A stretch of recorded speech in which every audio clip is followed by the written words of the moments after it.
Pak ditë më parë, për shkak të mos zgjedhjes së presidentit, u shpërnda një kuvend plotësisht legjitim, i dal nga zgjedhjet ku qytetarët e Kosovës folën qartë, drejtë dhe bindshëm.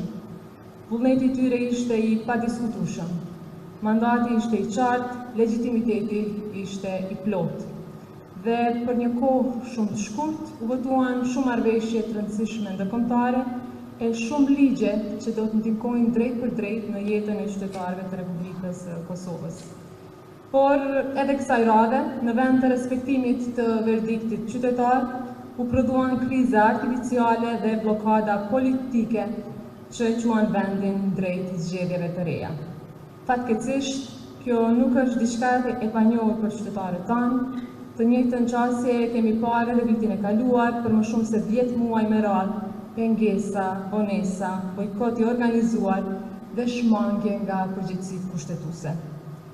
Ky bojkot pra nuk ishte i rastësishëm as për herë të parë. Ishte një strategji presioni politik për ta futur vendin në një cikël të pafund zgjedhjesh, me shpresën se pasiguria dhe krizat e vazhdueshme do ta dobësonin vullnetin qytetar. Në vend që institucionet të funksiononin normalisht dhe të respektohej vullneti i qytetarëve, u zgjodh rruga e bojkotit dhe blokadës institucionale.